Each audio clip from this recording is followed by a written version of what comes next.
It's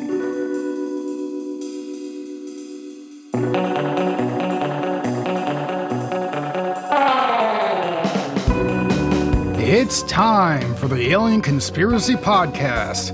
We are your hosts, Agent ETA, Agent Kruger, and Agent Anderson. Come along as we examine UFO sightings, conspiracies, and all things strange. You can follow the show on Twitter at AlienConPod. We also have an email address, alienconpod@protonmail.com. We would love to hear from you. And don't forget to check out all of our other links on the link tree in the description. This week's episode, The Somerton Man. Somerton Park is a quiet suburb of Adelaide in southern Australia. It's on the coast to the southeast. On December 1st, 1948, a man was found dead on the beach. No one knew who he was. Police investigated the incident, but were only able to uncover more mystery. This case has become one of Australia's most well-known cases. I probably should rewrite that sentence there, huh? This week we take a look at the strange case of the Somerton Man. I need to rewrite that intro. That was not very good. Whatever. We'll keep it. Are you agents familiar with this case? Not as well as I'd like to be. Sorry, ETA. Beforehand, I wasn't familiar at all with the case, to be quite honest. And then, as I looked more and more into it, as the time started to wear down here towards the episode, I was like, damn, I should have done more research with this shit. There's a lot going on here. Yes. I mean, it's a ton, not just the evidence and, we'll talk about the evidence and the autopsy and stuff after, but there's this mystery has been going on for a long time, and there's still a lot of people that are interested in it. And I don't know. I can't necessarily say that I know what happened here, but I have my opinions, of course, as we all do. But it's a very interesting case, and supposedly the name of this guy may be found. It might be a possibility that we know who this guy may have been, but that doesn't necessarily answer the questions, though, of why he was there and what happened to him. And we'll get into all that, of course. Yeah, we'll talk about that at the end. This is a very interesting case. A lot of mysteries here. A lot of compelling evidence. Yeah, we don't want to spoil the punchline of the possible identification until the end. Don't get ahead. Yeah, of course. Well, let's start at the beginning. So the story begins on December 1st, 1948 at 6:30 in the morning when the police received a call reporting a body on the beach, on the Somerton beach. The man was lying on the sand with his head resting against the seawall across from the crippled children's home. He was dressed in brown pants, a white shirt, red, white, and blue tie, socks and shoes, a brown pullover, and a gray and brown double-breasted jacket that appeared to have American tailoring. We'll get more into that later. They noticed that all of the labels on his clothes had been removed. Again, we'll talk more about that in a moment, I'm sure. His legs were extended and his feet were crossed. An unlit cigarette was on the right collar of his coat or the left collar, depending on who you talk to. The police initially thought that he might have died while sleeping. Well, duh. The man was of a British appearance, 40 to 45 years old, 5'11", gray eyes, light-colored hair, and in top physical condition. His hands and nails didn't show any sign of physical labor. His big and little toes were pointed in, indicating that he wore shoes or boots with pointed toes. He had beefy calf muscles consistent with a ballet dancer or someone who wore boots with high heels. I thought that was a very strange detail. Beefy. Yeah, beefy. Love them beefy calves. So that's what they found. They found just a guy kind of laying there, right? They searched the body, obviously, and they took fingerprints. They looked at dental records, and nothing could be matched anywhere. And, I'd have notes later on, but I might as well mention it now. They even contacted other nations like the United States through the FBI and Scotland Yard and everybody, and nobody could match his prints or any information about him whatsoever. the guy is a complete ghost. So on his person, they had an unused rail ticket from Adelaide to Henley Beach, a bus ticket that may or may not be unused, an aluminum comb that was made in the USA, a half full pack of juicy fruit gum, a pack of cigarettes with 7 cigarettes in the pack. Now, this is one of the interesting details, is that the pack of cigarettes was Army Club brand, but the cigarettes in the pack were Kensitas, Kensitas, a different brand. That's kind of strange. You don't see that too often. He was carrying around. Mhm. I don't know. That's very odd, yeah. I don't know why. I mean, the case just gets weirder and weirder, so it shouldn't surprise you. I mean, there's no detail in the case that's actually seems normal, so it shouldn't be surprised that the cigarettes are really weird as well, but there it is. He also had a box of matches that was, a third or a fourth of the way full. He had no wallet or identification on him, of course, because otherwise, it would be much easier. Probably wouldn't be talking about it. But yeah, no identification whatsoever. After it hit the news, a couple of witnesses from the area came forward. On the evening of November 30th, he was seen lying on the spot where he was found. One couple saw him at 7 o'clock and said he had extended his right arm and dropped it limply. Another couple saw him from 7:30 to 8 and did not see him move, but thought his position had changed.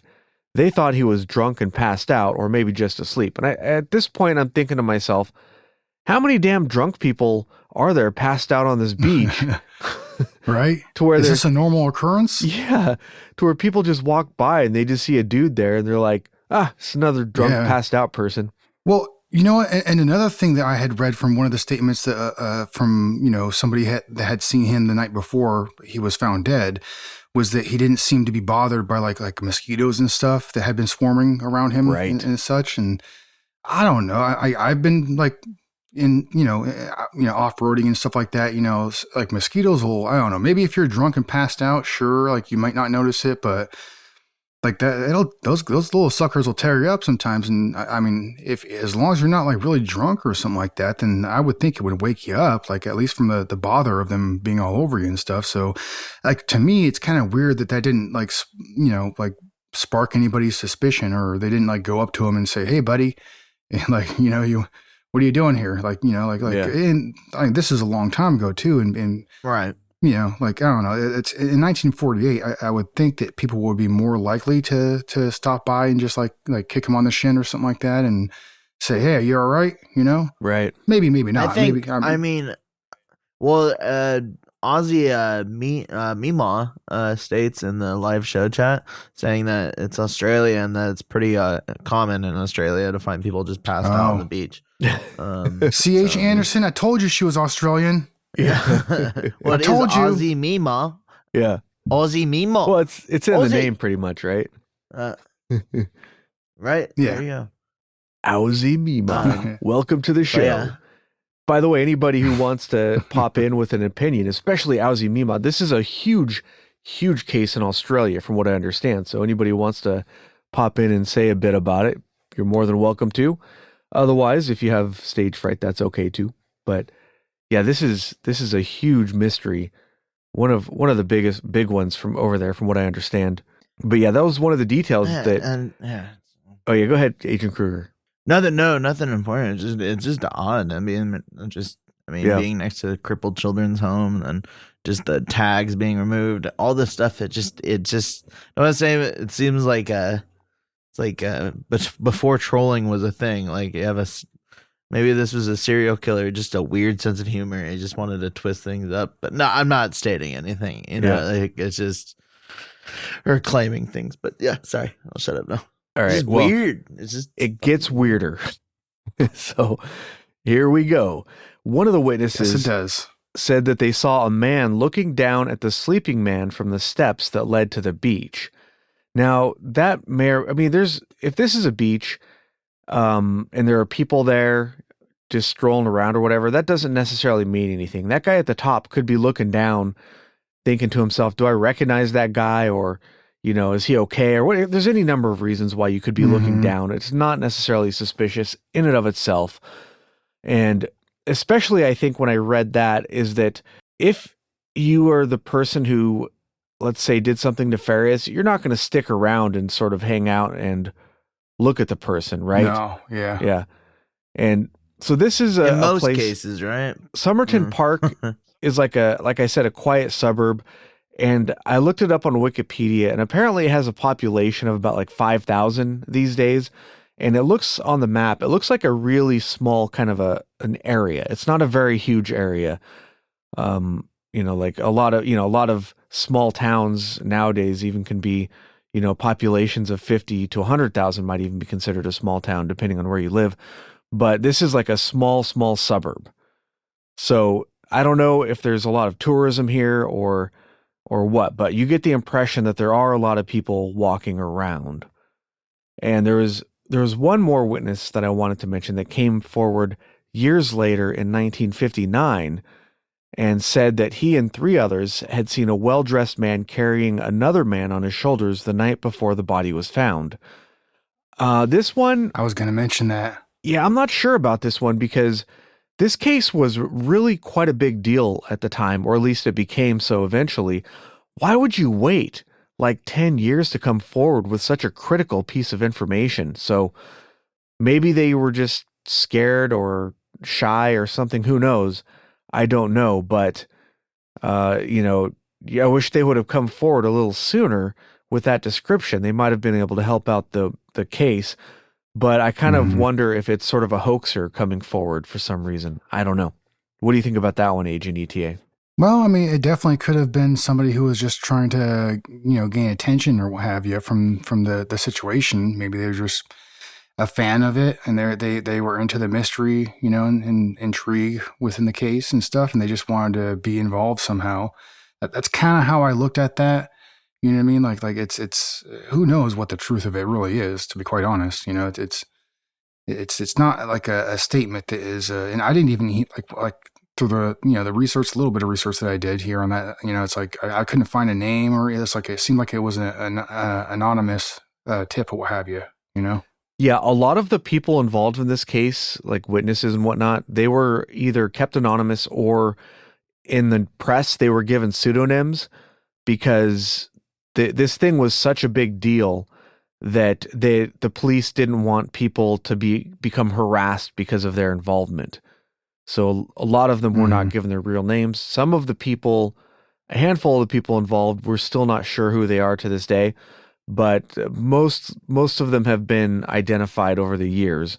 But it doesn't really matter all that much for, who these witnesses were, because they were just witnesses. They were not necessarily directly involved other than, making a casual observation. But yeah.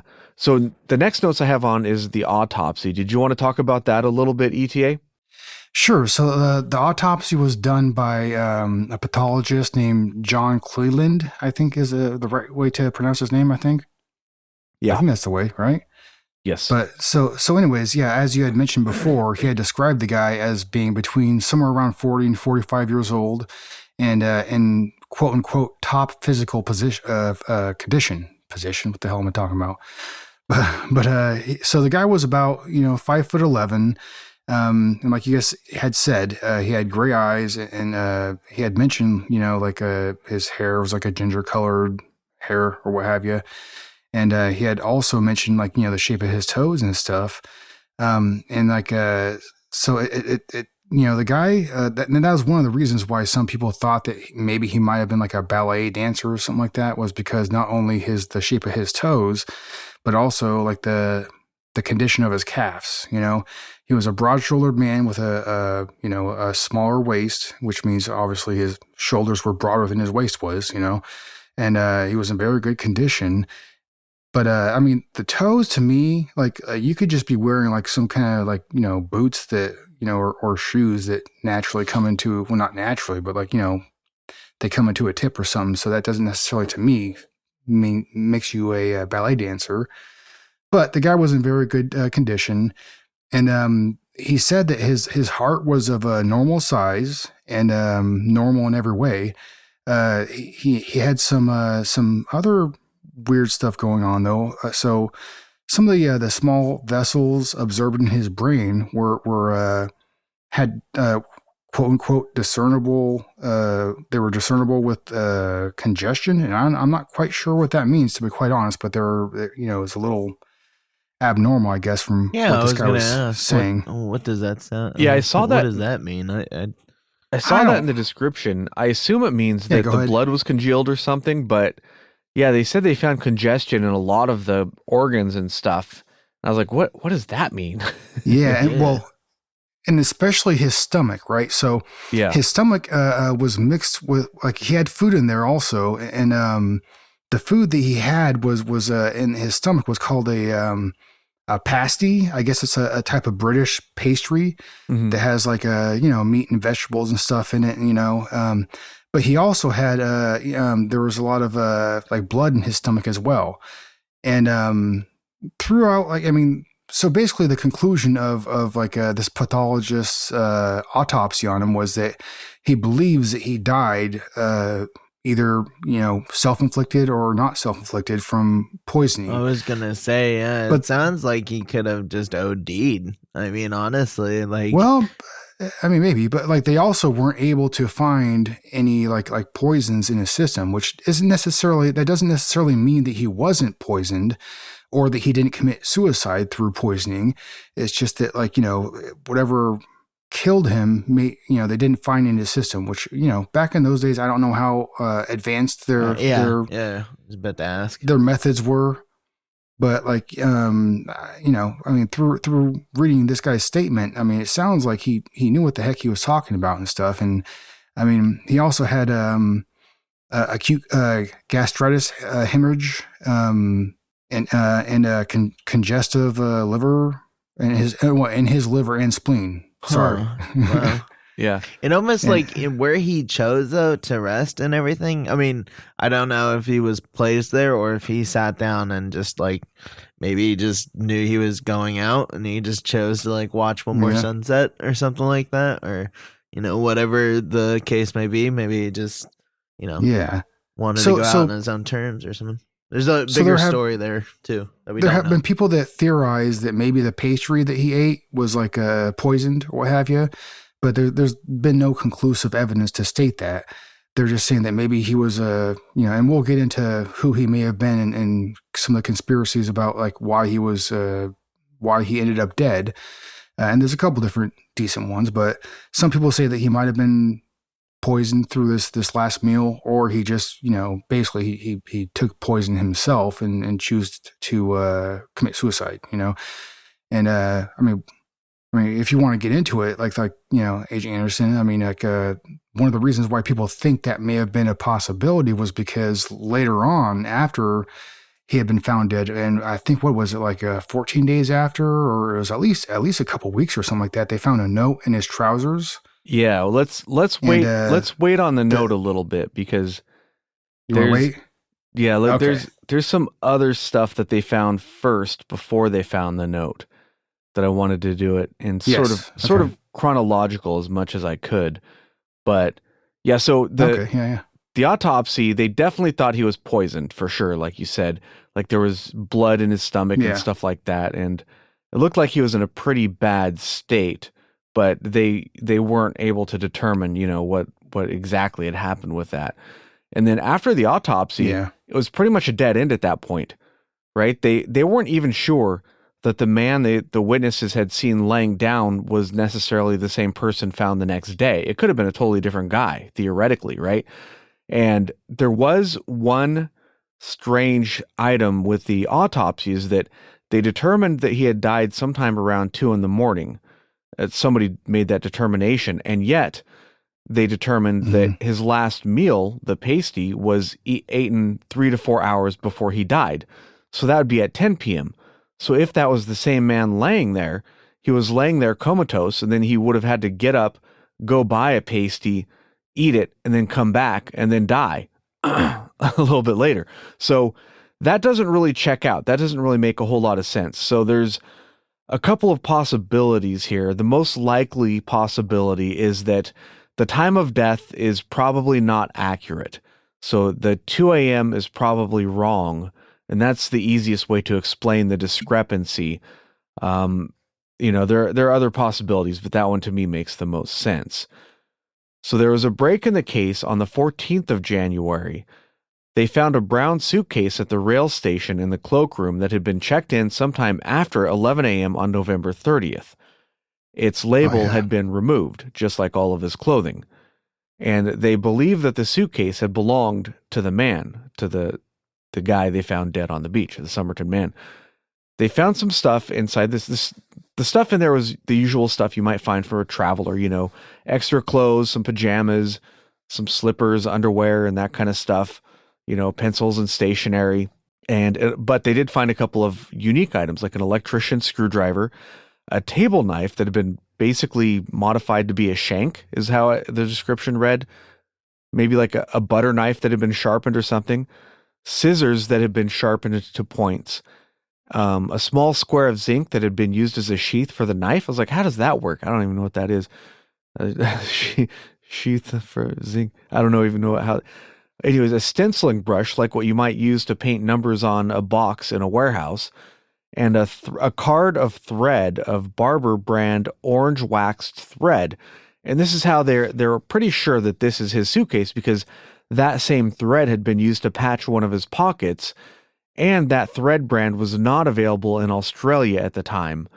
So that pretty much ties him to the suitcase, even though there's no ID or anything other than that. But it was a very unusual thing, you know, type of thread to find, apparently. So there was one odd thing, as they didn't find any socks in the briefcase, but they did find 3 dry cleaning marks, it's described as, and I don't know if those are dry cleaning tickets or if the clothes themselves were somehow marked by the dry cleaners. I don't know, but they found evidence of dry cleaning, and they investigated. They looked around, you know, probably everywhere by some point. They asked around all the dry cleaners, probably in Australia, and were unable to find anybody who could identify those particular dry cleaning marks. So all of this points towards somebody who had traveled to Australia from outside of Australia, is what it kind of sounds like. In particular, like his clothes I mentioned, had all the labels had been removed, but some of the stitching was done in a style that indicated it had been from America.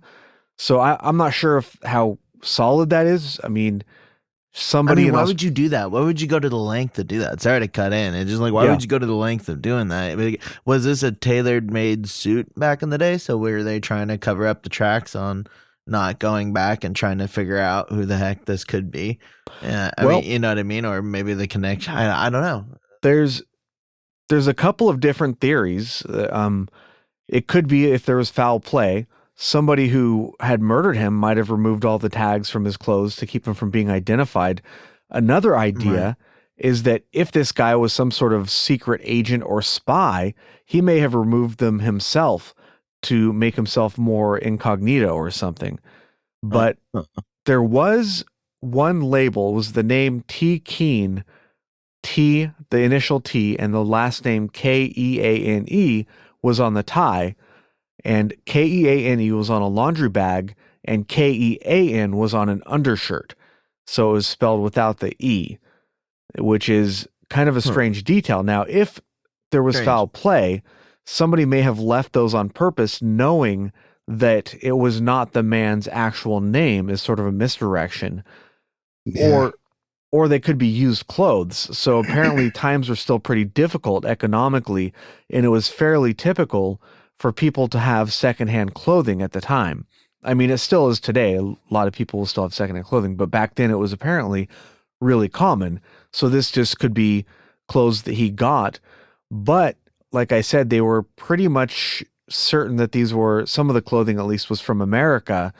So that would indicate that these clothes were either brought in by the person wearing them, or a different person brought them in, because they didn't have any import tags or anything like that on them. Unless, of course, those markers had been removed as well. So I suppose that's always a possibility. And it also kind of, I mean, so that even not back it up. Okay, I'm sorry. When it comes to whether it was somebody covering the tracks, or maybe if it was an agent of some sort, or somebody who wasn't supposed to be there, it sounds like a lot of this stuff was just like rushed in, you know what I mean, just to fill it in, like just to make it look like he oh, see, he's normal. He was he had a suitcase and everything. Like, just throw a bunch of random crap in there. I don't, you know what I mean? Like, it just really hastily put together. But they forgot socks. Like, it's just but no socks. Yeah, so they investigated different areas for a T Keen that was missing. And I guess eventually they were able to contact pretty much every English-speaking country on the planet, and they couldn't find any trace of any T Keen that had gone missing anywhere. So that points more towards probably him not being named that, because if a guy goes missing, especially his clothes looked pretty nice, so he wasn't some migrant worker or something like that who didn't really have any roots anywhere. He probably had like a good job somewhere or something in order to be able to afford this. And usually if somebody with a good job goes missing, there are reports of it, So that's sort of strange that, you didn't find that. So it probably was used clothing, but it's just another layer to the mystery. The police believe that he came to town on an overnight train from Melbourne, Sydney, or Port Augusta. And then he had, like I said earlier, he had a 10:50 a.m. Ticket to a 10:50 a.m. train to Henley Beach, but he never used that, obviously. For whatever reason, he planned on using it, but didn't. Now, this is one detail that kind of makes me lean away from like the suicide theory, because maybe, I guess, but if he was planning on committing suicide, he wouldn't buy a ticket. To me, this suggests that his journey, whatever the purpose of it was somehow interrupted. He had plans, Right. and they got cut short somehow, one way or another. But he didn't pack socks. I guess for suicide, though, maybe depression could have struck him all of a sudden, and he could have made a decision right then and there, and then his future plans wouldn't have made a difference. But still, people who are in a depression like that don't tend to make future plans and buy tickets to go places. Yeah, well, and they don't always make rational decisions either. You know what I mean, if they're going through great emotional swings, then there might just become a time where they just wave the F it flag, and just like, all right, well, I'm just going to go ahead and do this now because I feel like doing it. I guess. I mean, that's maybe not a great way of saying it, but and I think I forgot also before when I was talking about that the coroner or pathologist Thomas Cleland, he had stated the cause of death was by heart failure, and that's the reason why, like, he thought he himself said that he thinks that this person was likely poisoned because the stomach was congested with a bunch of blood and stuff, and I was gonna say, that's what led him to feeling that he had been poisoned. Whether he poisoned himself or was poisoned by somebody else, that's a different story. But yeah. Huh? I mean, then again, we don't know if he has military service too, right? I mean, but there has been resemblances of a man he's around. Like, there's stories where he bears a similar resemblance to the man, a younger looking gentleman that he's obviously in the service of the Australians. On the military for Australia. Maybe it was just one of those, where PTSD wasn't something that was identified back then, and he was going through some heavy stuff, and he just, pieced out on his own terms, kind of thing. Or, well, I mean, it's possible because this was just after the end of the World War II, so right, quite possible. Yeah, I mean, he could have seen something where he was just trying. I mean, I don't know. Yeah, it's just, and he was built well, and his legs were, that signals to me, if he wasn't a dancer, then he was somebody who, maybe infantryman or somebody higher, but he was definitely on his feet a lot, obviously, dancing and with that infantryman. toe shape of his, it's definitely. They used to call him Twinkle Toes. Yeah, I was gonna say, Private Twinkle Toes, get over here. But no. But I mean, it could be also his feet could have been shaped for the narrow boots that they wore, and like the Australians had some narrow looking boots. Well, I mean, then, if his feet were shaped like that, then it's probably because of a choice of style of boots that he wore rather than military boots. Yeah, could be as simple as that too. Yeah. So they did have another. They had an inquest and another autopsy on June 17th of 1949. Another pathologist, this time named, is this the one you're talking? Thomas Erskine Cleland. I thought that was a different one than the first one. I could be wrong. I don't know. Anyways. I thought, am I not wrong? Maybe Cleveland was the second one? Yeah. And Dwyer was the first one? Because I remember those. Well, hey, maybe I got them mixed up. I apologize. We got all our facts straight here at the ACP. I tell you what. But, always. Yeah. Oh, totally. So this one didn't really uncover a whole lot of new stuff, but this time around, the pathologist did notice that the shoes appeared to be very clean and recently polished. They were much cleaner than you would expect given the circumstances. So if the man had been walking around the beach or the beach area, they would be pretty dusty. I don't know if you've ever walked around in sand wearing shoes, but your shoes get real dirty real quick. They're not going to look clean and shiny. Oh, yeah. So he suggests that because of this, and other people think because of this, that he was already either dead or unconscious when he was brought to the beach. And this would line up with that other strange account of people who came forward 10 years later saying they saw somebody carrying somebody. Again, I guess Australia's got a lot of drunk people. Like, he's just carrying his friend around who's passed out. You see that every night, Yeah. But hey, man, if they're doing shoeies, then yeah, they got to be partying pretty hard. It's shout out to Tai Tuivasa.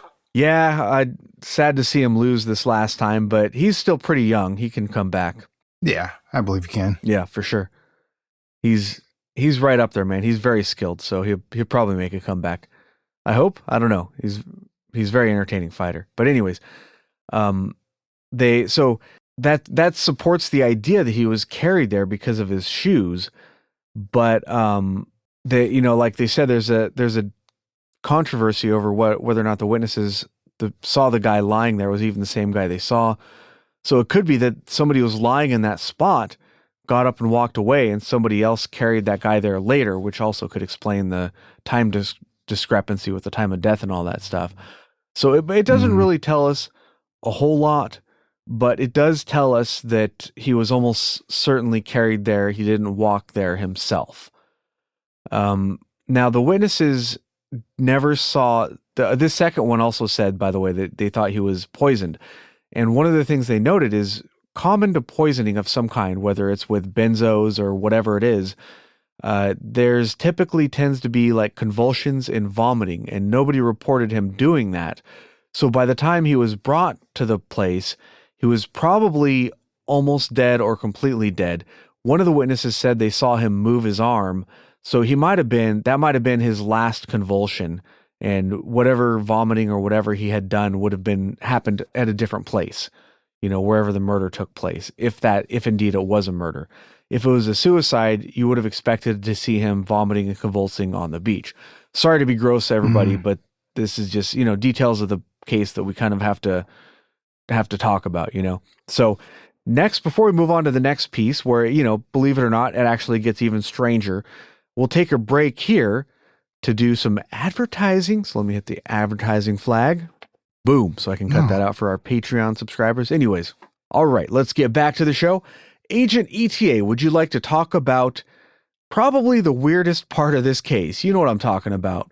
Well, I mean, there's a lot of weird parts. What we're talking about here, the scrap of paper. The piece of paper found. The scrap of paper. So some months later, after he had, the body had been found and stuff, I think that was actually John Cleland that had found the scrap of paper. Am I correct about that? I didn't actually. John Cleland, who actually happened to be a cousin of the other Thomas Cleland. Funny enough. Yeah, I didn't actually know who found it, but did you know that? No, I did not know that. That's what I had read. He is actually a cousin of Thomas Cleland. So at any rate, they found a scrap of paper in his trousers, and it had been torn out of a book. But written on this scrap of paper, it said Tamam Shud, which in Persian means there's a couple different translations that I saw. It could be like the end, or this is the end, or full up, or fed up. Yeah. And I know there's other. I don't know Persian, so I don't know what the hell the translation is there into English. You know what I mean? Yeah. But it had been found in what I also read to be described like as a hidden pocket, in his trousers, yeah, trousers. Yeah, But so I saw at a any hidden rate, pocket, but I also saw it described as a watch pocket. So I don't know. It was a little pocket in the pocket somehow. yeah, I heard a couple different Yeah. descriptions, and I don't know what the hell the reality is there. You'd have to be there, right, and see Yeah. it to see what the hell, if it's hidden or if it's just a wash pocket, Yeah. Now, a hot pocket, whatever, this, to me, this detail screams like calling card. You know what I mean? If you're going to off Right? somebody, I mean, I don't know. It's just such a very strange detail. It's like if it Yeah. was suicide, you would do like a suicide note or something. You're not going to tear off a little scrap of paper and put it in your pocket. It's so weird. But if you wanted to send a message, if this was like a cloak and dagger kind of a deal, and you knew that paper That was going to could get be. found, it's sort Yeah, of it a could be. way. Well, because Yeah, it's sort of a yeah, way for it you could to be a say, way to be a calling card. yeah, I did it without saying you did it. And the fact that it was in Persian has to be significant, right? Why Persian? You know what I mean? Well, because it was art. So it was the last two words of a Persian poetry book that was actually made in the 19th century by a gentleman named Omar Khayyam. I'm not sure if I'm pronouncing that correct, but it was a part of the last two words of a poetry book that was called the Rabayat of Omar Khayyam, and Yeah. it was a book. It was a book that, in this particular poet was known for kind of writing a lot about like death and stuff like that. You know what I mean? So it was one of the common themes in his poetry.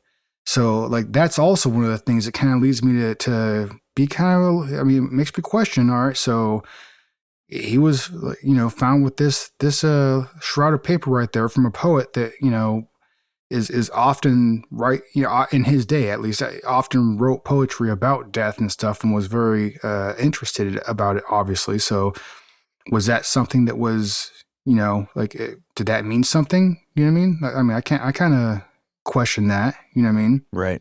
So another, just an interesting detail about the book. I looked it up because I thought at first, looking at the title, I thought that seems like a pretty obscure book for somebody to tear a piece of paper out of in Australia, right? But no, Uh-huh. actually, this book was popular and probably still is. I don't know. Poetry is not really my Yeah. thing. But this, at the time, this was actually a very popular book worldwide. So it wouldn't be unusual to find it on your average bookshelf even. So it was not super hard to find this book back in the day, I suppose. Also, supposedly, this Yeah. particular edition was a 1941 edition, and it was, I guess, different editions had different translations, and some of them did not have those last words still in Persian. Some of them had them in English or whatever language it had been translated to. So this specific book, which was published in New Zealand apparently, had that particular unique thing to it, was that had Tamam Shud as the last line on the last page. And that's actually sometimes the case is referred to as the Tamam Shud mystery or something like that. But I thought Somerton Man, it's more commonly, I've seen it as Somerton Man before. I haven't seen it as often as the Tamam Shud mystery or whatever it is. Yeah. So the police noticed that the scrap had to be from a book, and they put pictures of the book or of the scrap on TV and whatever, and they actually found the book. What are the chances? I was amazed by that. Yeah, what are the friggin' Right, chances? and the scrap lined up with that book. It was like it seemed like it was definitely from that particular book. Yeah, they did like a microscopic analysis. Well, the crazy thing is, yeah, go ahead, ETA. well, the crazy thing about it was like, so if I remember correctly, the person that had found that book, like, it had been thrown in the backseat of their car, but it was like what was it? It was a while before the body was even found. Like, it wasn't like a couple months before or something like that, or A week or two. something like that.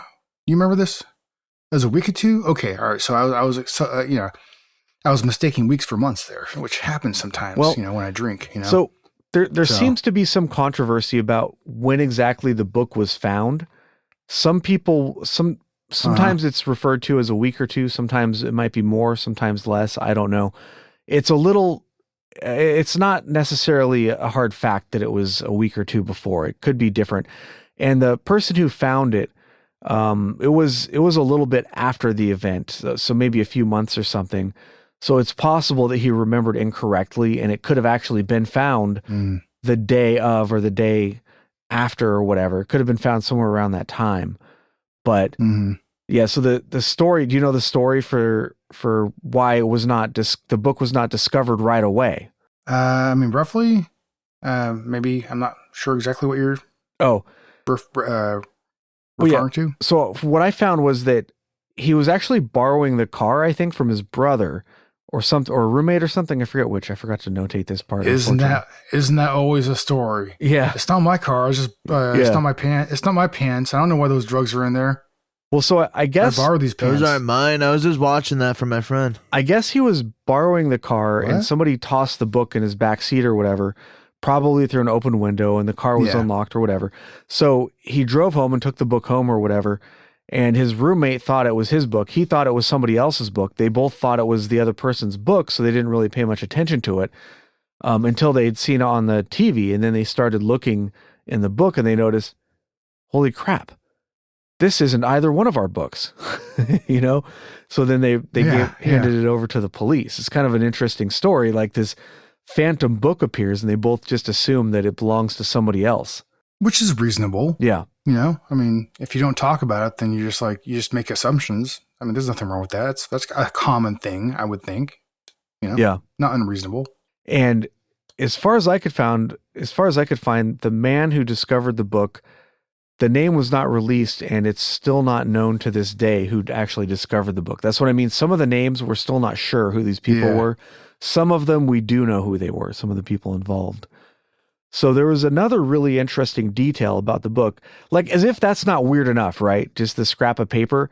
Somebody tears a scrap of paper off and either puts it in a hidden pocket and commits suicide, or is drugged, and then the person who kills them tears that off and puts it in there. Either way, that's pretty freaking weird, right? I haven't never heard of anything like that. But then it gets even weirder. I know what you're talking about. Yeah. What was found in the book? You're like, what? In the back of the book, go ahead, Anderson, is written what appears to be some kind of code or cipher. So it's 5 lines, and I won't read all the lines because it's pretty much gobbledygook. But for example, the first line is WRGOABABD. This could be a code or a cipher or whatever. The second line is actually crossed out, and some people think that if it's a cipher, he had been doing it incorrectly, whoever was writing it, he or she, we don't know, and crossed it out and then continued. Between the third and fourth line, there's a line with an X through it, but the X is probably a mark over the O in the next line, and they're not sure. That's the only letter with an X over it. That may or may not be significant. And then under the last line, there's like another line, like as if they were underlining it, sort of, but off to the side. I don't know. It's kind of weird. Now, people have been trying to decode this ever since. Professionals, amateurs, anybody and everybody has been trying to make some kind of connection as to what this could actually mean, what it could stand for. Some people think that each letter is the first letter of a word. Other people think that it's a single-use cipher, maybe even from the book that it's in, although that is sort of doubtful in my opinion, because if you were doing a cipher, so a single-use cipher, I think that's what they call it, you'll take like a page out of a book, and you'll use that page to decode the book, any random book. You could take anything. So Moby Dick, page 57, you give that to both people ahead of time. So both people know that that's what you use to decode the message ahead of time. Nobody else will be able to know that because there are so many books out there. It would be virtually impossible to identify the book that is used to decode it, right? It'd be a needle in a haystack. There's no way you're going to choose the correct page from the correct book or the correct passage from that page even. So you would have to know both people who are, the person writing the code or the cipher and the person deciphering it would both know ahead of time, nobody else would know what book or what passage from that book was used, right? So that's a single-use cipher. Mhm. So it would seem strange to me that you would actually choose the book that it was written in, because you're giving away the book it's in, making it much easier to decode it. Still fairly difficult, but much, much easier to find the. So I would find it very strange if it was actually a cipher from that book or a passage from that book. It would seem to make more sense if it was from somewhere else, but you never know. Mhm. You never know. Maybe these were the laziest spies on the planet, I suppose. Who knows? Yeah. But yeah, so They're the best we got. nobody has been able to decode this. Some people, one person thinks, who we'll talk about them later on when we talk about the identity. They posed the idea that it was, I guess, one person they think was, well, maybe we'll hold off on that until later, because I don't want to get to that at the very end. I think is the best for that, who we think it was. But there's also another really kind of weird piece of information in the book, and that was the phone number of Jessica Ellen Yep. Thompson in the back of the book. There's a phone number. Or Joe Thompson. Yeah. Yeah. Well, and that number they only found because they found the indentation of that number, right? Yeah. So Like the number wasn't actually written in the book, but they saw through they put a light on it because they saw some indentations and they're like, oh, that's a phone number. yeah. And then they don't know, like, because that phone number wasn't on that ripped out piece of paper or anything, but that was definitely, like, they found it because they saw the indentation of that writing. It wasn't a writing, but it was an indentation of it, and they saw it, and then they were able to figure out, like, all right, well, let's contact this person, right? They found who the name was that was connected to that number, and they interviewed her, actually, and they contacted her, but she would say nothing about it, from what I understand, right? So she was a nurse, and she apparently lived 1,300 feet from where the body was found, which is about a quarter mile, Yeah. give or take, right? More or Yep. less. So that's pretty close. That's really weird that they find her phone number in the back of that book. Like I said, there is no detail to this case that's just like, oh, okay, that checks out. That's what you would find in a murder or suicide. Nothing is normal in this Right. case. It's all really friggin' weird. So So many Yeah. red flags. yeah, so like Hey, just on a side note, Yeah. actually. Oh, sorry. go ahead, Agent Kruger. You're just saying we had Interact High, one of our listeners jumped in to say that the Tamam Shud means, I'm hoping I'm saying that right, but it was saying it means it is over. Yeah. He says he believes Yeah, that's that's what it one. means. Yeah, I think that's the most common interpretation. I kind of glanced That's- over that, but Yeah. Dude, that's so weird. Like, that's such a fucking. I mean, it's like almost like he had knowledge that he was gonna die at that moment. Somebody Or- is, making it clear that. And what's up? So Jessica was apparently a fan of the book, as many people were. So maybe whoever offed the guy, if that's what happened, was sending a message to her specifically because they knew that she liked the book. That's, another possibility. I'm not saying that's just Another pure speculation, but you never know, right? But You never know. yeah, People I are wanted weird to, like that. before ETA continued with her, I want to just mention that she lived very close to where the body was found because I think that's a potentially important trip. detail. But yeah, did you want to talk Mhm. about the interviews and whatnot with, as far as there's not that much, but they did interview her. Well, yeah. I mean, I don't know a whole lot about the interviews, to be quite honest, but I do know about a later connection, which I don't think we you want to still there? mention at the moment. Okay. Yeah, the audio has been cutting out in and out for me as well. Yeah, it kind of faded out for both of you right there. I don't know if that was. Well, I'm sure the NSA is getting all kinds of Okay. keywords from this conversation, so they're probably popping in too. Right, I know. They've been tipped off. They're getting mad. That happens sometimes They're with certain case files, particularly the 9/11 cases and the what was it? That slideshow. And there's been a couple of cases where we had a lot of Oh, yeah. audio cutouts, and I was like, shouldn't they have developed technology already that doesn't interrupt your audio when they start cutting in and messing with your feed? You know what I mean? Who knows? You would think they would, but you never Yeah. know. Right. So yeah, she was interviewed by the police, and she claimed that she didn't know who it was. So the police made a cast, or Oh a yeah. death mask. like a mold. It was they hired so they hired a taxidermist, um, and then they made a plaster cast of his like the top part of his shoulders and his head. Yeah. And actually, like so they actually brought her in to like try to see if they could have her identify the body. And it has been said that like now she said supposedly like when she's like she didn't recognize the body, she didn't recognize the head or anything like that. But it was said that her reaction to that caster though was like she seemed to have like noticeably react to it, like she was shocked that at what she was seeing, but she chose not to say anything about it though. Yeah. And I read that she looked away and refused to look back at the cast. She only looked at it once, and then she wouldn't look at it after that. No. Which, if she didn't recognize that was the man, a lover. You know what I mean? A little weird to act that way. Some people say that it was just her reaction to seeing the face of a dead man, but I don't know about that. You know what I mean? Like maybe it's possible. It's a caster plast though. It's not the guy himself. Possible. You know? Yeah, but you definitely get it if you get you get emotional with that stuff. So maybe definitely in that day and age, you really showed your emotion a lot more exuberant than people do nowadays. You know what I mean? So I would definitely she definitely recognized him. That's for sure. Yeah, she was also that to me. Like she was angry. She was also interviewed for a book in 2002 by the author of the book, Jerry Feltus. And he said that she seemed like she was being evasive when he was asking her questions. But that doesn't necessarily mean anything.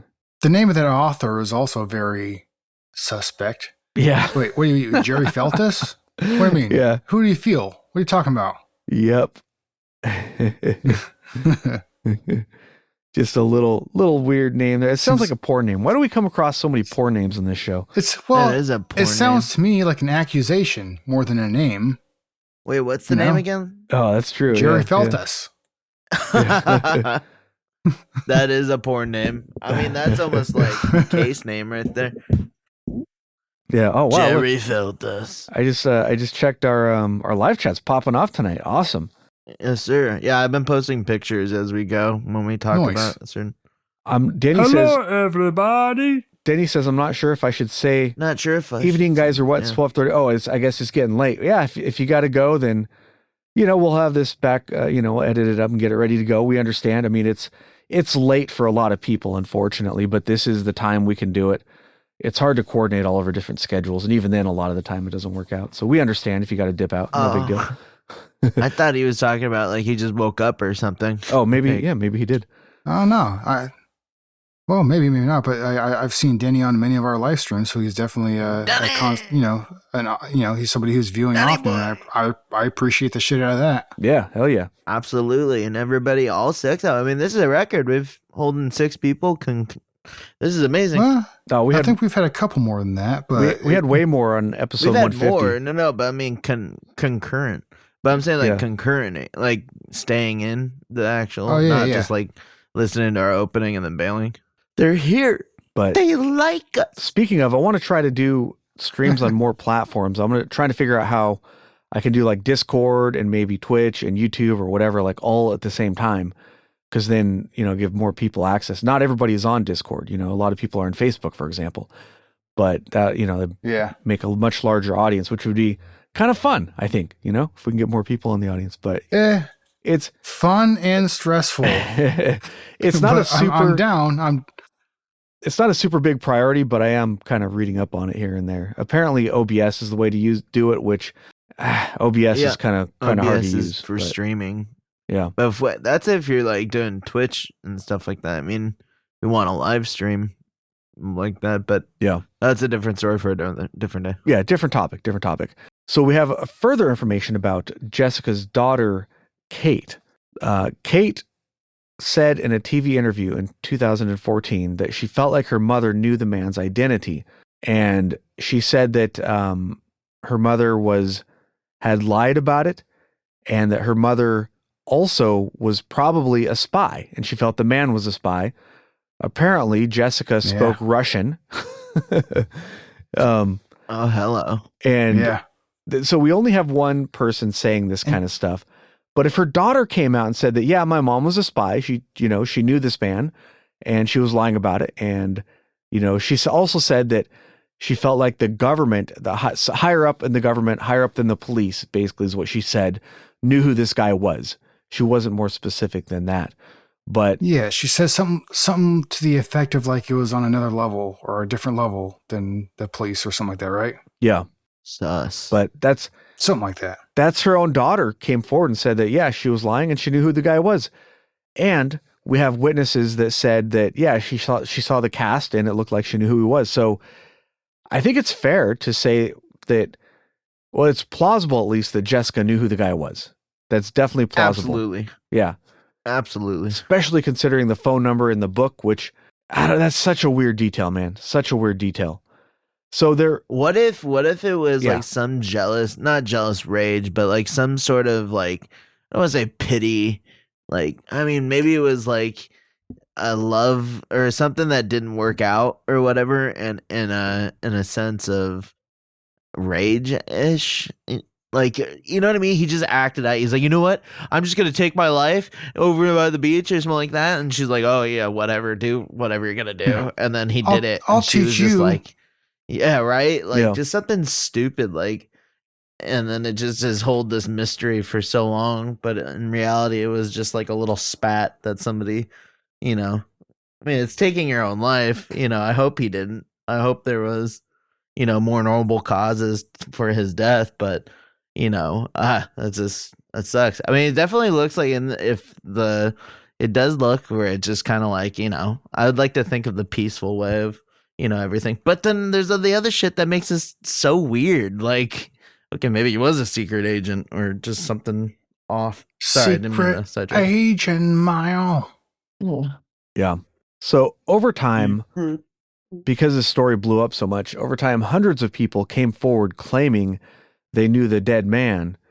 He looked familiar to them or they looked like them or whatever, but all of those leads ended up not panning out. There were a couple where he looked very, very similar to somebody that had gone missing, but it always turned out that he was actually not the same guy, unfortunately. But there was one detail I didn't mention yet. So a witness came out later on who worked at a hotel near the Adelaide railway station, and she reported that she saw a strange man who had stayed there for a few days and checked out on November 30th. He had a small black case that he carried around with him, and one of the employees peeked in it and said that they had seen a needle in it. Now, I'm kind of skeptical of this particular witness as well, because if you're carrying around your murder weapon, you're not going to just leave it lying around where somebody can open the case and look in it. Also, Yeah. hotel workers in general don't go around peeking into people's stuff, their luggage and their bags and whatever. Maybe at an airport, but Yeah. not necessarily at a hotel. I'm sure some people are nosy. But this was back in the day. And you some know what people I do. mean? This was. But in general, you're working at a hotel, you're going to give guests that privacy because nobody wants to stay at a hotel if people are going through their stuff. So to me, Yeah. that description, I'm a little skeptical of, but who knows? Anything's possible. I mean, do we know the state of this hotel back in the day? Was this like a swanky place or was this sort of like, slumming it a little bit? Oh, I'm not too sure about Do you that. guys Yeah. know, by chance? I didn't get the impression of that. I mean, who knows? But to me, it seemed like a mid-level hotel that had a decent reputation. I never looked into it really, but Yeah. Right.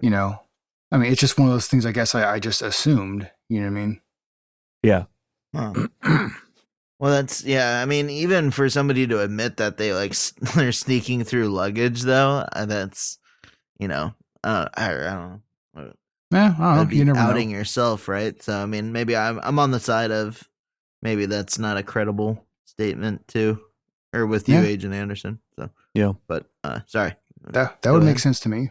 There were, just a random note, there were two things in the area that would have been of interest to spies. There was a uranium mine and a military research facility. But that doesn't necessarily mean anything because there's stuff all over the place that could be of interest to spies. I mean, even Twitter headquarters could be of interest to a spy because there are prominent people and politicians on there all the time communicating. You know what I mean? So, Sure. Right. yeah. So that, I mean, that doesn't necessarily mean anything, but it could mean something. Oh, Denny says, oh, Denny's in Michigan. Dude, there are a lot of UFO cases from Michigan, like a ton of UFO. Yes, there are. The first episode I did was on the Michigan swamp gas from 1966. So yeah, Yeah. probably get to more from there because there's a lot of weird stuff happening in Michigan. There's a podcast that is a regional Michigan UFO type podcast, although they do branch out on occasion. I haven't listened to all their stuff, but I do enjoy them. Let me see. Actually, what is I forget the name of their podcast. It's let me look it up. It's on my feed.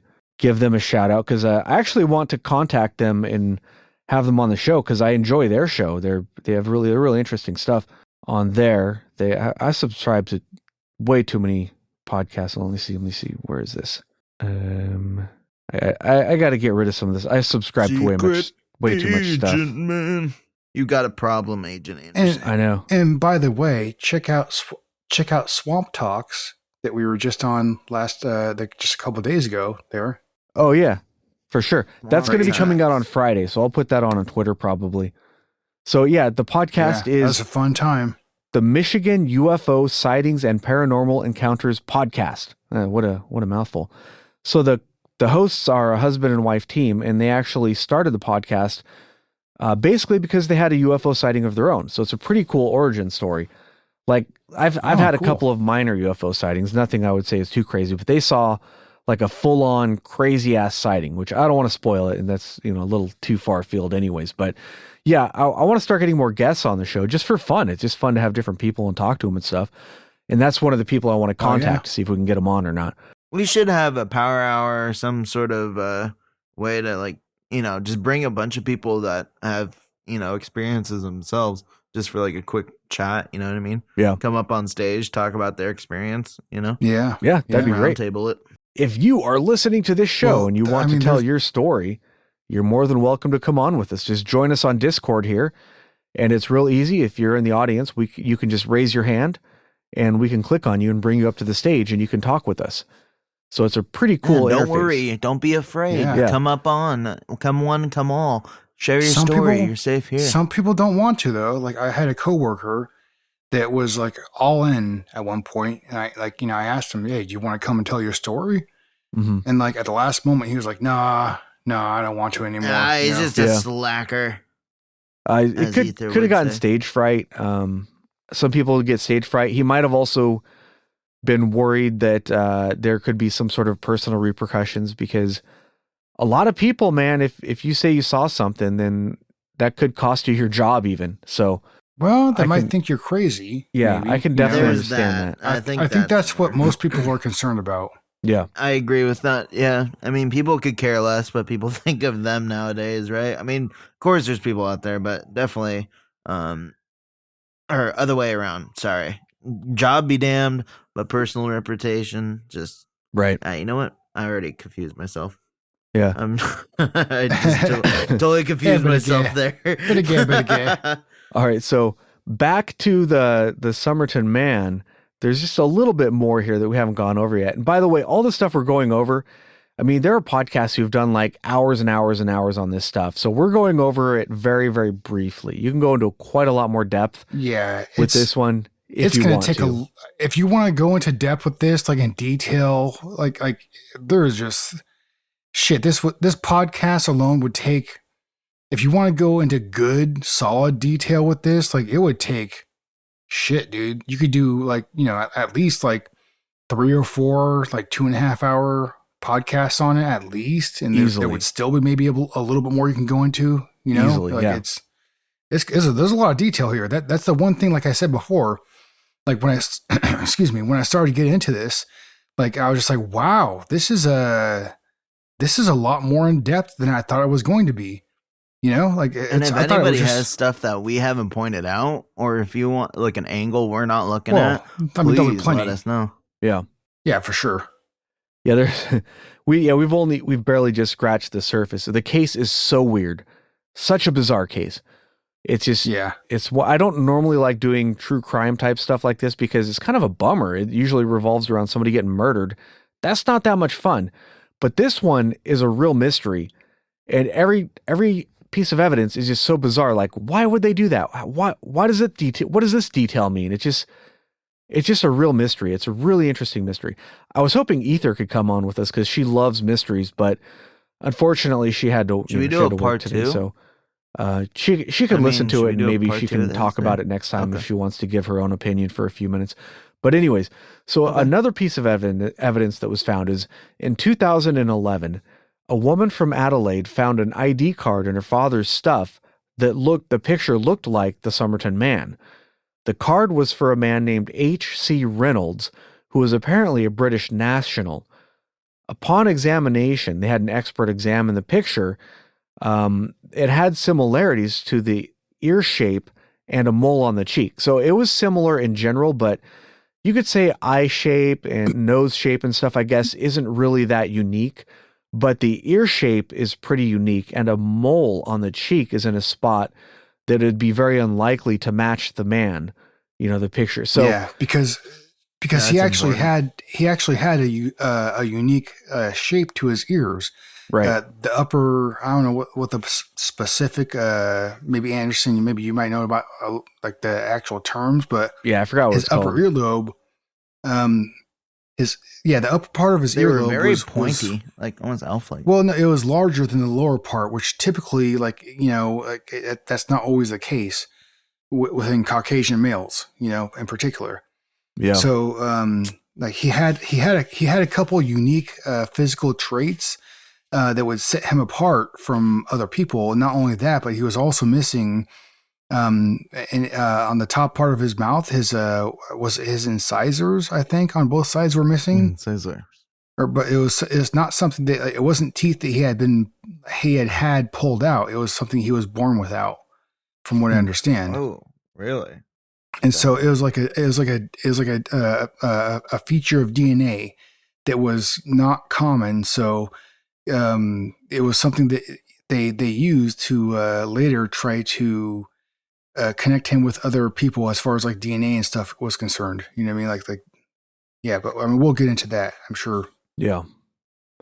But yeah, so the We might ID, have a couple of things to go over before that. yeah, the picture of the ID was very similar, but they couldn't find any record of H.C. Reynolds by the United States or the United Kingdom or the Australian governments. Nobody had any record of him whatsoever in the military. This is a military ID. I guess it was like an ID that the United States might issue to somebody from the UK if they were like working together or something. Now, this is a really interesting detail. It's not necessarily a slam dunk, but the similarities are the chances of those features being the same are pretty small. Not impossible, but small. So this could be the man. H.C. Reynolds could absolutely be the man, but it's not proof. It's just sort of one lead that might lead somewhere eventually. It may not ever. I don't know. But one thing I was thinking about on this: what in the hell is a woman or a man actually, her father? What is a man in Adelaide doing with the military ID from somebody from the UK? Right? Where did that come Very from? odd. How did he? I don't know. There's a couple possibilities. So if you go to like thrift stores or antique stores, they will sometimes have old books, old documents, things like this, old photographs. And he might have been on vacation and he might have just seen it and bought it because as a souvenir kind of, because it looked interesting to him. I've seen stuff like this in these places. I haven't seen a military ID specifically, but I've seen all sorts of certificates, postcards, photographs, family pictures, even all sorts of stuff that you can find in these antique stores. So that's one possibility, I suppose, is that he maybe bought it even in the United Kingdom and brought it home as sort of a souvenir. That's one possibility. Another possibility is that he knew the man. Maybe he was some sort of secret agent and he knew the man. Maybe he saw the body and was able to remove the ID from it before the body was found to hide his identity. I mean, these are all pure speculation, but there's any number of reasons why he could have this ID. But it seems on the surface very strange for some guy to have some random ID from a completely different country halfway across the world. Oh, very. Very strange. Oh, very, yeah. Very strange. Oh, sure. It just feels like if you had to, like, if you were approaching this case and it was like an arrow on a road telling you to go this way, you know what I mean? This is the right way. Yeah. But then it's immediately met with another arrow pointing the other opposite way, and then another arrow that's going up, down, you know what I mean? It's just all over the place. There is no like one like path to approach this case. It's just so many different angles to it. Yeah. So there have been some more recent developments. In 2019, approval was granted to exhume the body for DNA testing. And there are people who have claimed to be relatives or descendants of the Somerton Man, and DNA would conclusively prove or disprove those claims if they could get some from the body. Now, before this, they were reluctant to exhume the body because, you know, they're like, well, just because you're curious doesn't mean we're going to dig them up, you know, but they eventually caved in to some pressure or other and exhumed him in 2021. Now, as far as I could find, they haven't said whether or not they were able to get any good DNA from him. It's been a while, you know, it's been many years, and I guess his body was embalmed, so there may not be any DNA to get. But our science and technology is much, much better than it has been before in the past, so they might be able to get some DNA from him. They were also able to get some DNA from hair that was stuck in the plaster mold. But the DNA that they got from that was not full strand DNA. It was not a full DNA. It was only partial DNA. So that is not 100% useful. It is useful. It is a very important piece of evidence, but it's not necessarily a slam dunk, unfortunately.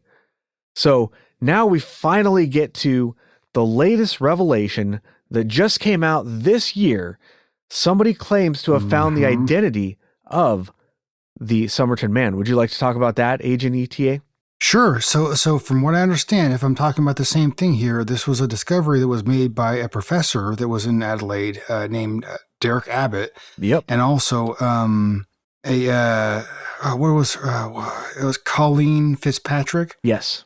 And she was an expert like in DNA analysis and stuff, right? Yeah. And they did testing on these, and from what I understand, it was like 3 or 4 hair fibers that were actually collected from the that plaster casting, and they were basically like tired of like waiting for, you know, the South Australian, you know, police. I forget what their exact title is, but you know, after the body had been exhumed and stuff, they had already tried to test it once, and they only got like 2% of like the DNA sequencing that they could, and then they went and did I guess a better test, like a more thorough. They got more money and stuff, and they did a I don't know what these tests are called and stuff like that, but they were able to get some DNA sequencing from these 4 strands of hair that they had collected.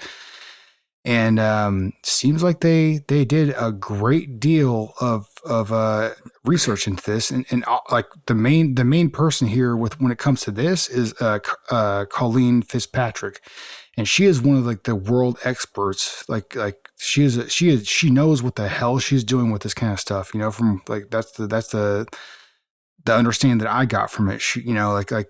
So they were able to, like, they spent a lot of time doing like DNA sequencing and trying to find out like any kind of connection between DNA and stuff that had already been collected, and they actually found that it's quite possible that this man could have been a man named Carl Webb or Charles Webb. He went by 2 different names. Yeah, an electrical engineer. This is. Yes, an electrical engineer, amongst a couple other things, but like, it seems like this seems to be the man that you know that we're talking about here. They actually found like descendants and stuff, and they cross-referenced like the DNA sequencing, and it seems to be pretty solid. I mean, as far as what I can see, like I'm not, like educated in this kind of stuff, so I can't necessarily. I'm not going to be like, somebody can say like, yes, this is definitely solid proof. You know what I mean? But it does seem to be pretty damn compelling to me, the work that Derek Abbott did, along with Colleen Fitzpatrick. It seems like they did their due diligence. It seemed like they put a bunch of effort into this, and like especially, I mean, both of them, but like Derek Abbott, it's kind of a funny story that this guy went through with his connection to this case, because so he's a professor, right, and originally he just found this case like in a magazine. He was just like watching, like the story that I heard him give was like he was watching his laundry basically, and he picked up a magazine and he found like, it was like the 10 most common like unsolved cases within Australia or what have you. And then he found that this was like the second case, and he was like, "Oh, this is very interesting. This might be a good like lesson to put in my class or whatever, for whatever reason." I didn't hear that. I mean, it wasn't very well described from the interview that I saw, but he became more and more involved in it, and through I think he ended up contacting the great granddaughter of what was that woman? Jo Thompson? Jessica? What was her name? Jessica. Joe. Yeah. Jessica. Yeah. Jessica. And so, like, it was, I find it kind of funny that he contacted this woman and wanted her DNA to try to like help with the case, Best pickup line ever, by Jessica the way. Thompson, yeah. And she's, "Hey, baby, can I have some of your DNA?" Right? So her hey, baby doll, let me just ask you something. Let me get that sweet ass DNA. But like, no, her name was Rachel Egan, but she was the granddaughter of Thompson, and it's kind of funny because like they ended up meeting up, and they had like a dinner at some like a restaurant or something like that. I think it was like a French restaurant or something. Doesn't really matter, but they actually ended up getting married. Yeah. Like, and they have like 3 kids nowadays. Like, but it turns out that it doesn't seem like she actually is a relative of Carl Webb or Charles Webb. But it's still kind of a funny thing that like this guy ended up meeting his his wife because of this this case. It's kind of funny. And good for him, I mean, it seems like they love each other and stuff, and obviously they've had 3 kids together now, so it's not just him trying to use her for to try to find more out about the case, what have you, Yeah. Well, they got kids But, together and they're still married. I find that kind of funny. Yeah. Yeah. So obviously they're doing something right. Yeah. Right. Now this whole story about the DNA and Derek Abbott and his efforts. By the way, Derek Abbott in general is considered one of the foremost experts on the case in general. But this whole case is Yes. worthy of an entire episode, talking about relationships and genealogy, and was somebody having an affair with somebody? Were they married? Were they divorced? What happened? So apparently, like Carl Webb, kind of went missing, but he got divorced. He divorced his wife, or she left him, he left her. I'm not sure. Sometime around when the case happened. So he might have been missing. It might have been him. So it does sort of fit. And he has a brother-in-law named Thomas, or had a brother-in-law named Thomas Keene. So that's a really interesting coincidence, right? So that clothing was found was likely, if this is the case, if that is the person, it was likely just a hand-me-down or something. Yeah. Right. But I'm on the fence about this DNA. Like, they're calling it a slam dunk. At least all the headlines are case solved kind of a thing. But from what I read about it, like ETA said, I'm not an expert, so I'm not going to say that I'm an authority on this at all. But based on what I read, they're not using like full strand DNA. And they said that they used, like, they found like a extended family of like 4,000 people, and they somehow found this one guy in this family, and they didn't actually identify Carl Webb specifically to this DNA. So they didn't find his remains, and they didn't match the DNA up to his remains. Well, he fit, so it's kind of like, the, to me, the more I looked into it, it looks a little flimsy, to be honest. So it's could be, yeah. I'm hopeful that they were able to actually use this to identify the guy, and I think that if we're patient, then we might find out more about this, and it might end up being actually Carl Webb. So this could be a really good lead, and it could be new information to the case. But from what I read, I'm not totally convinced that this is the case, and we'll see if they publish a book soon about this case, then they have a reason to push this as being the truth. Whereas it may not be a slam dunk, you know? And also, one of the things that I see as well as a bit of a red flag is that since the body has been exhumed, you would think that, like, you know, the law enforcement entities that are involved there would have been able to do some DNA sequencing and put something out. You would think. You know, like, but they haven't. As far as I've seen, they haven't, you know, which, like, I don't know, like maybe my conspiratorial mind is like brought alive by this, and I'm like, well, how come like, you know, Professor Abbott and everybody has been able to make something out of this, but the, you know, law enforcement hasn't. Right. I mean, they're the one that hurt people. They're the one might be hype the chain. Well, they're the one in control of the evidence, really, at this point, you know. So why haven't they come out with anything yet? I mean, maybe they're just backlogged, maybe, you know, but this is one of those, I mean, it's one of the biggest cases in Australian history, you know, as far as a cold case would go. So wouldn't they want to put this to rest and stop, you know, like spending government resources on it, just get it over with, right? I don't know. I mean, you would think, yeah. But at the same time, you know, it's like, what if the truth hurts people that are of prominent roles there in Australia? So, because didn't somebody say that when they recognized him, it was somebody who was rather shrouded in mystery, but high up there in the connections? I could have heard that in I've seen and read like all sorts of different conspiracies and opinions about this, and I don't know what the hell is right, you know, like. I think this is one of those ones where, like, I really don't know what the hell to make of it, really, to be honest. I know that obviously we know some hard facts about the case, you know, but, like, you know, it's I don't know what the hell to make of it. Like, there's a lot of red flags here. There's some hard evidence for sure, but whether the guy was just, you know, somebody who committed suicide on the beach, or whether he was a spy, or, you know, is some, you know, there's some kind of cover up going on, whatever it is, hell if I know, dude. I mean, it's very interesting, but I don't know what the hell to tell you about it, to be quite honest. Like, every bit of evidence that you read from this, or you know, interview you may hear from somebody, I just don't know what the hell to make of it. I can't find you know, anything that makes the case conclusive as far as an opinion goes. You know what I mean?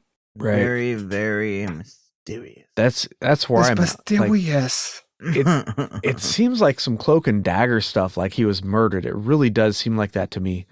He was probably carried to his resting place, so he probably didn't commit suicide. Yeah. There's all this weird stuff going on with the phone number and the book and all this other stuff, you know, and the missing labels on his clothes, and how he had a what I think is a butter knife sharpened to a shank, or why he would do that and not just buy a knife, I don't know.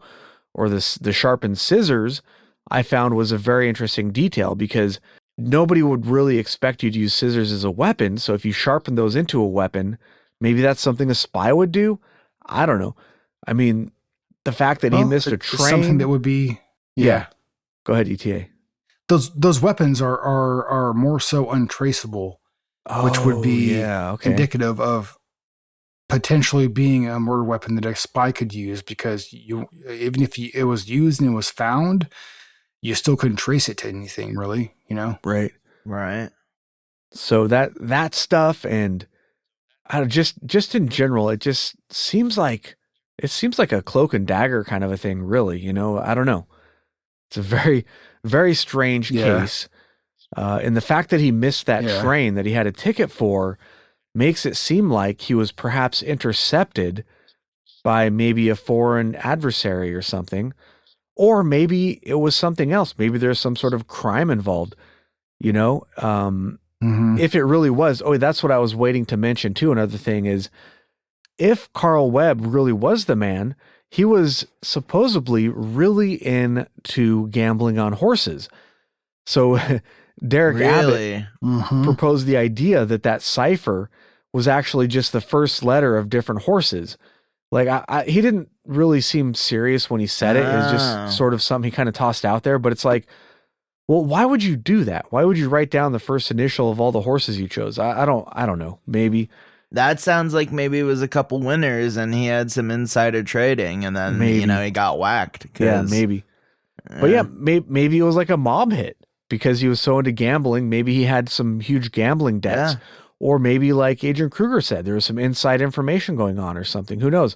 There's so many different possibilities with this case.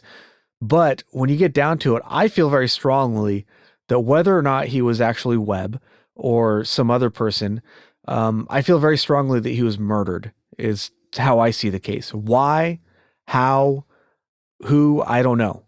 But it does seem to me at the very least that he was murdered, that it was not, natural causes. It was not a suicide. That's at the very least. Well, no matter what, it was not natural causes. Yeah. For sure. For sure. No natural causes happened there. So the only two options you have is either a suicide or murder, which I lean about, I'm leaning towards what Agent Anderson said here, that I kind of think it might have been murder because all the red flags that we have talked about, I mean, it's just, there's so many things that don't make sense, So Ozzy Meemaw says if he was Webb, he was found approximately 12 hours by train from his home. Huh. Okay. So that's, where he grew up. Yeah. I saw some of those pictures too. Yeah. Yeah. That would definitely match. That would match what we have. So like, about the Webb thing, I'm not like dismissing it. I'm just sort of waiting until more information comes out because I'm not totally convinced based on what I read, but it's definitely a possibility. That's for sure. Oh, I missed this earlier in the chat, but Denny said that he saw a UFO a long time ago, plus other strange things. Oh, hell yeah, dude. I have to get you on the show sometime and tell us your story, but not tonight because absolutely. We're about ready to wrap this one up, I think. So I think that's our final thoughts. I'm cold. Yeah. I'm sick. I am tired. So let's go ahead and wrap this one up. If you enjoyed this topic, check out the link in the description. There are plenty of books written about the Somerton Man. There's some on Amazon here. I'll put that link down there. I'm not linking to a specific one, but just in general, Somerton Man books. And if you purchase one of these, it's an affiliate link. It helps the show out a little bit and doesn't cost you anything extra. So that's about all we got for you this time. Would you like to give us a Keep It Strange, one of the other agents? How about Kruger this time? Hell yeah. Go ahead, Kruger. Let's do it together. Hell yeah. All right. Thanks for watching and keep it strange, you sons of bitches. All right. Thanks, everybody.